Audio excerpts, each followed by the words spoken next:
Hello everybody, welcome to Country Girl with Kathy Jarvis. And today I'm going to talk about some of the hidden costs of building a greenhouse. Now I've noticed on Facebook and talking to friends and stuff that a lot of new gardeners believe they really need to have a greenhouse to actually garden. And that's not really the truth. I gardened for many years without a greenhouse. And when you decide to think about building a greenhouse, you have to decide how you want to use it. Are you going to use it just for starting plants in the fall or in the spring? Are you going to use it to overwinter your tender plants? Or are you going to grow year-round in them? Now, if you're going to just use it to start plants and use it the rest of the year for storage, that's an awful expensive storage unit. Plus, it's not very safe. I mean, let's face it, these doors do not have locks on them. If anybody wants in, all they have to do is use scissors or a knife to get in. So anything you store in here is not going to be secure. And also, if you're going to use it to start seeds, you're going to have some type of heating. And these greenhouses do not keep heat in very well. So it would not be really to your advantage to have it just to start seeds. You can start seeds much cheaper in an old bathroom or an old room, spare bedroom or something like that, with a bunch of shelves and some grow lights and some heating mats.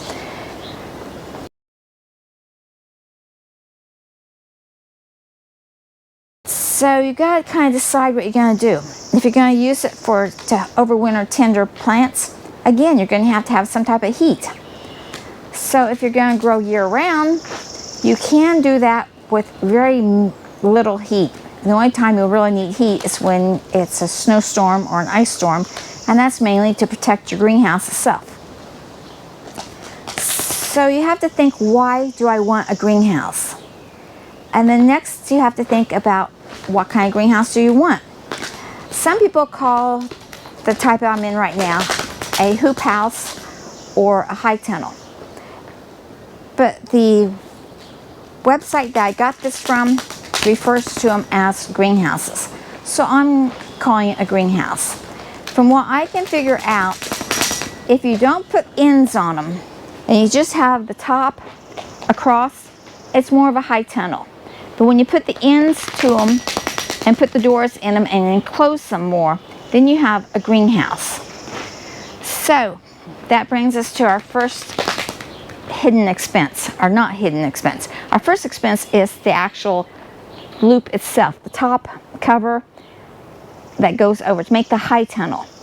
That is what you usually see when you see the price on the website. Then you have add-ons, and each of those add-ons adds up the price. You can decide if you want to have in walls, and then you can either buy the in walls or you can make your own. Well, I chose to buy because I didn't want to do in walls wood with the pipes on the side. So I wanted them all the same. So that was an added expense. Then you have to decide if you want it to come all the way down on the sides or if you want row up sides. Now the row up sides are nice because they add ventilation without having to go and buy vents. So that's an extra add-on. It's the row up sides. That includes the pipe at the bottom and the handles. Okay, that's an add-on. Now you've got the kit, you've decided what you want to add on, and there's other things you can add. You can add other vents, you can add heaters, you can add cross beams, you can add a lot of stuff to these. I went with the bare minimum, the in walls and that row up sides. Then once you get your kit, it comes with almost everything you need except for the wooden boards. You have to buy your own headboards, hip boards, and bottom boards. So you have that expense. If you want doors, you have to buy your own doors. Okay? Now, before you ever get the greenhouse, you have to decide if you have room for it and what size you need. Now, you need to find a place that gets at least 8 hours of sun a day in the summertime without any interference from trees, no shade, you know, a very minimum shade. If you have trees, they should be on the north side, or if you have them on the south side, they should be kind of low so the sun still hits the main greenhouse. So you've got that. Then you have to decide how big of a greenhouse can you have. Do you have an area that's level enough for a greenhouse? If not, you're going to have to level that area out, and that, if you have time to do it yourself, fine. If you have machines to do it yourself, fine. Otherwise, you're going to have to hire someone to come in and level that area out for your greenhouse. Then once you get it leveled, you have to decide, am I going to put this up myself, or am I going to hire someone to put it up? Now, this one was kind of hard to put up, I'll admit. We had to actually go out and buy another ladder to reach the top of the ceiling, because as you can tell, those are high. They're like 12.5 feet. So this one was a little bit more difficult to put up. You were up higher, you had to stretch, even off the ladder you had to stretch. So it was a little bit more difficult than the low side greenhouse. Now on this one, we have not put any screens on the sides, on the row up sides. With our low greenhouse, which was much easier to put together, much easier to do, we enclosed the sides with screen. So here's the row up sides.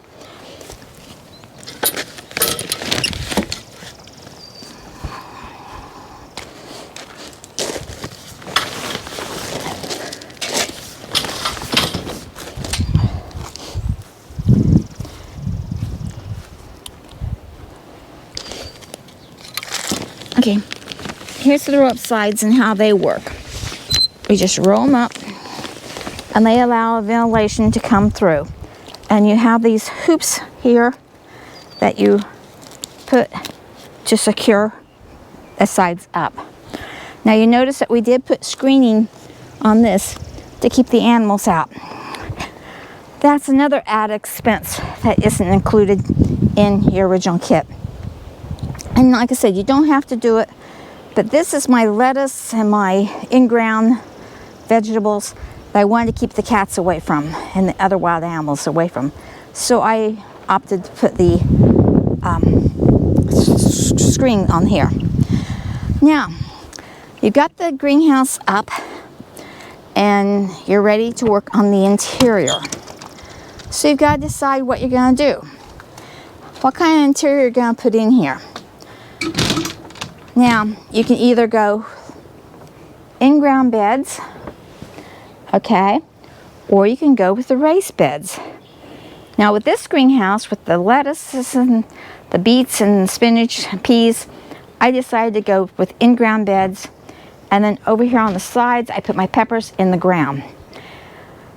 And I sometimes put tomatoes in here, and sometimes I put other things. This year I'm putting zucchini and cabbages in here and saving my not peppers, but my tomatoes for either outside on the trellis, which we made a couple of years ago, which worked out really nice last year, or I'll put some in the high greenhouse.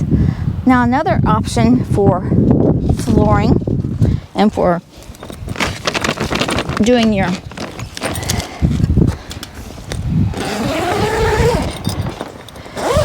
setting up your greenhouse is to put pavers down. And this is more of use as a potting shed now. I've got my little potting bench here, my equipment underneath of it, the fertilizer, the vermiculite, and the potting starting mix is underneath here. I got my compost in here, and I have one raised bed in here. And before, when I had it in the other location, I had in-ground beds on both sides of these pavers. But this one I decided to make it more of a potting shed and just have the herbs and the onions and garlic in here. But even with this little one, which did not cost much compared to the big ones, it still required some extra things. We had to get anchors to anchor it down, and we had to get more anchors to anchor it down than what it called for because it moved around. As you can tell from the wind here, we don't have a heavy wind today, but you can still hear the plastic rattling because it's not a tight plastic. There's no wiggle wires or anything holding this. This is just a cover. It's kind of like it's one of those greenhouses in a box from Shelter Logic, and it's held up. The frame has held up really well. I've recovered the top 3 times now, so that's why I don't know how many years, but it's doing okay. Our next step on this one is to actually probably put regular greenhouse plastic on it when this cover goes. We were going to do that this year, but since we've got the new greenhouse, we held off on that expense. So, also, if you have a greenhouse, you're going to have somewhere to work on, a bench, shelves, or something, and your pots and your soil, your tools, your little hand tools, your garden tools. You're going to need all those for your greenhouse. So it adds up quite quickly on what you need and what you want. So when you're thinking about a greenhouse, don't forget all those little hidden costs because they do add up quickly. We had to go and get more screws. We had to get more sand and gravel and stuff to anchor the posts down. So there's a lot of things to consider. So I hope this has helped you in your decision to get a greenhouse. Like I said, this small one here is a greenhouse in a box from a Shelter Logic. It is good for a beginner. And I've kept this, even though we got the big ones, I've kept this basically, like I said, to use as a potting shed. And it did grow vegetables in here very, very well. The first year, it was like a jungle in here. And that's what made me think I needed a bigger greenhouse. And that's why we got the other greenhouse. Because we just outgrew this one. And like I said, I'm just going to keep this as a potting shed and for my herbs. A couple things that you really, really do need for any greenhouse is a way to control the temperature. Now, I like this Grovey sensor. It tells me on my phone what the temperature is in here. It sends out alerts when it gets too hot or too cold, so I know to come out here and open the sides or to turn on the heater if I have something in here that needs to be heated. And that's another thing. When you're looking at a location, make sure it's near water so that you don't have to carry water a far distance. I use the well out here and just a simple garden hose. It works well. It covers this greenhouse and the other greenhouse. The new greenhouse is right next to the well, so I'll just run a hose to it from there. And I have another hose that runs out to the main garden. But the first couple of years, I didn't have the well spigot out here. I had to run the hose all the way from the house. And believe me, that was a hard thing to do because you had to stretch it all the way from out to the house, all the way to the road almost.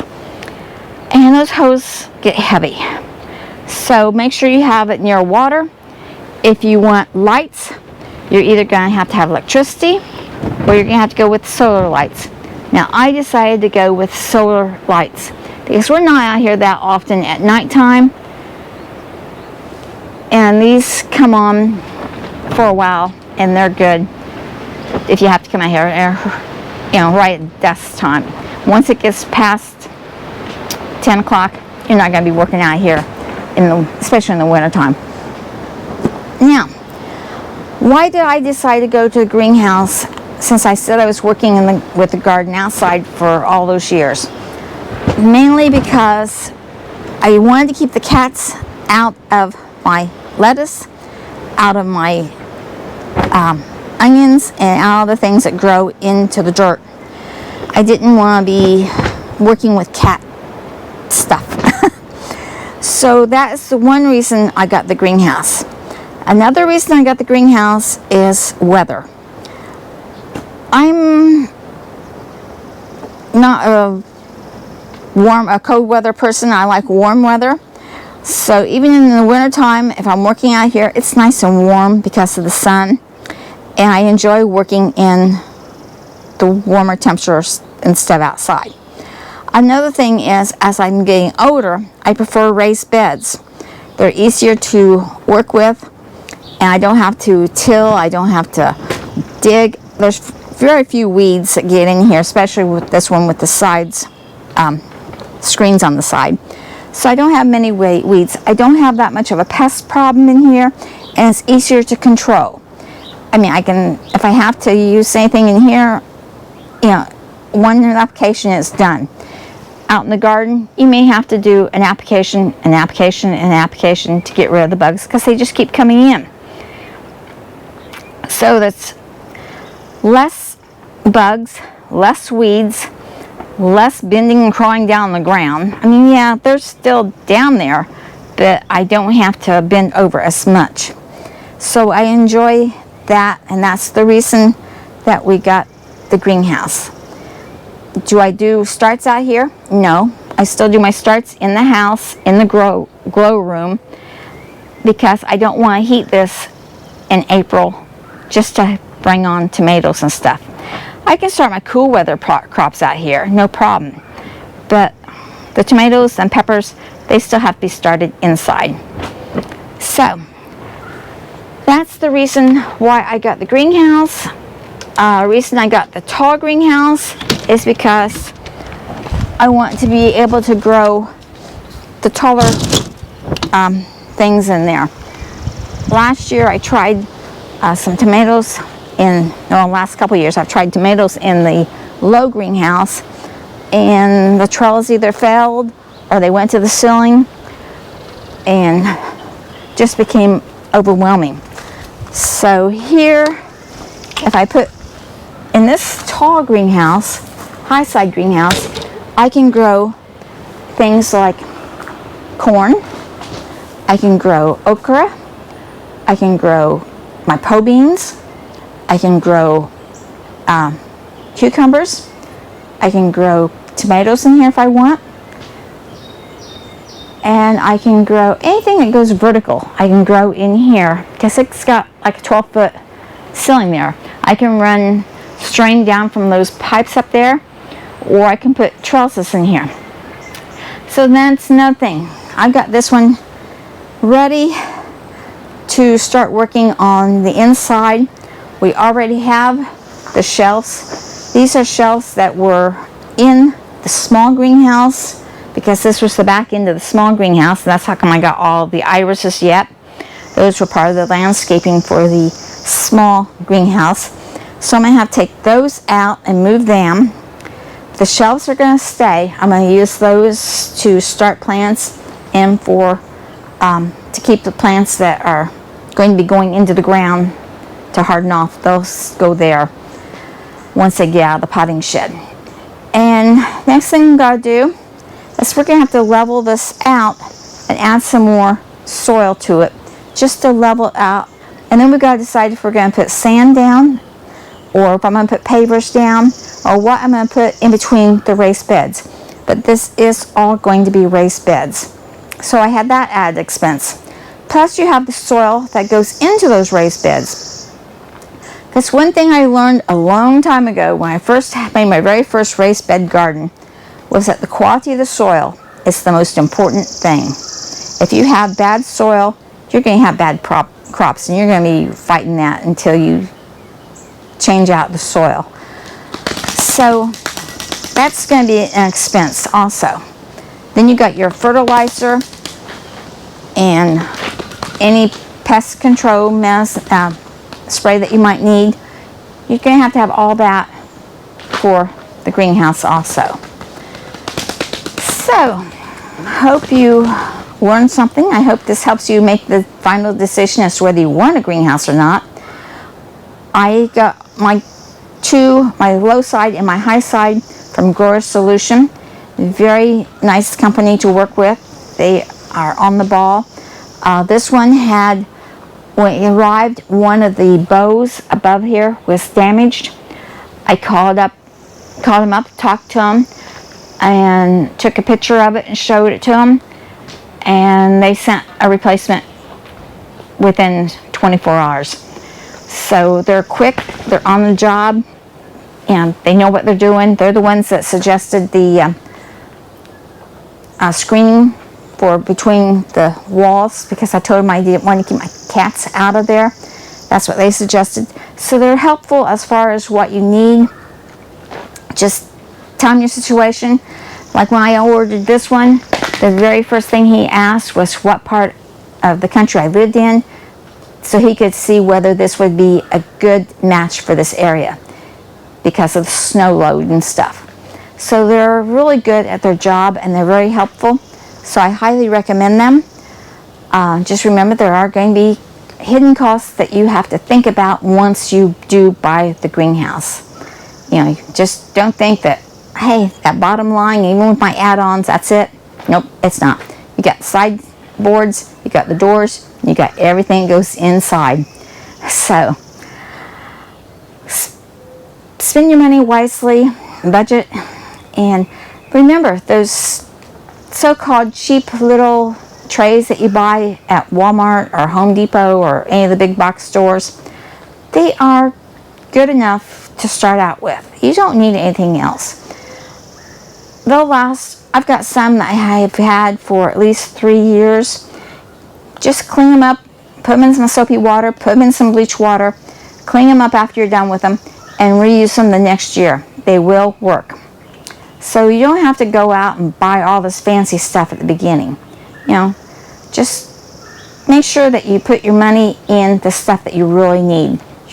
If you go raised beds, make sure they're quality raised beds. Make sure you have quality soil in there. Make sure you have water. If you're going to put electric in it, get that done. Make sure your ground is level, and you're good to go. So, hope you learned something. Remember, dream big, follow that dream, and I'll see you in the next video. Bye, everybody.